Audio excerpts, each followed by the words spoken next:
Greetings, game changers. This is Classic Games Redefined. My name's Rich, and we're changing another game.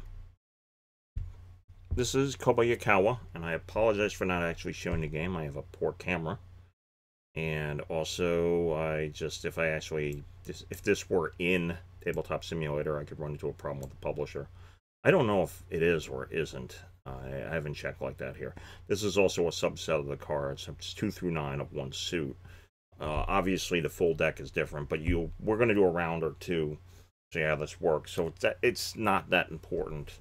We have the difference here. So anyhow, the way this works is that it enables 2 players. So we can do the following. We have the chips used in the game. Each side gets 4, and there's a dummy player in the game. And I'll explain in a minute how the dummy player works. And there's 4 chips there per side. You'll do 6 rounds as per usual, and then the 7th round has 2 chips. That's what that represents. So, what the player does is that he will put 1 chip in like that. Then, I'm going to shuffle these up. Of the full cards, we'll just take an example. He'll get dealt 1. The dummy player gets dealt 1. Okay. And the dummy player is just very simple add. And obviously, I would look at it that way and see if I'm going to be in or out. And then there's 1 community card, the Kobayakawa card, that's dealt face up. So, as you know, the lowest value card plays, and it could be this player. So, anyhow, it's going to play normally. Starting with myself, I decide whether I'm going to change this card or this card. Then this player here will do the same.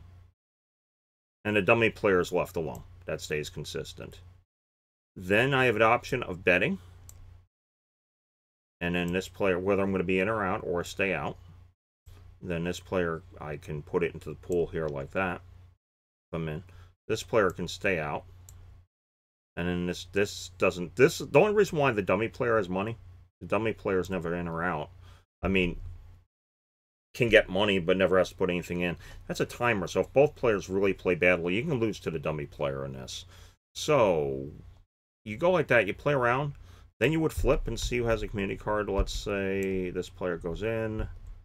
He had 7 versus 8, and the dummy player could get that.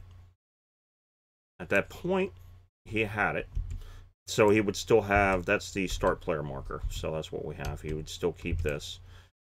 If, for example, this player won a round, then it would pass to him and he would start. Again, you're just adding, very simply, you're adding a dummy player that can win chips. It doesn't have to risk anything and starts off with a base 4. If players want to make it easier, they can give the dummy player less. If you want it harder, just give more chips to the player.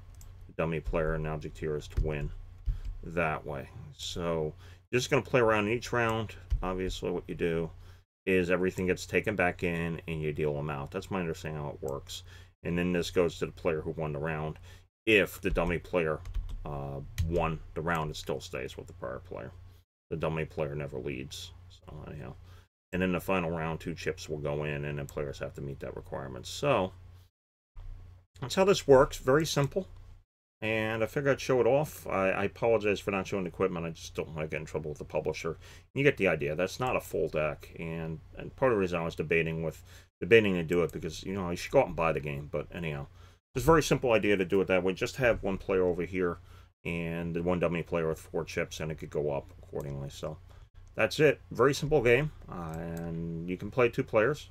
Feel free to tweet this accordingly. Feel free to post comments and go with it.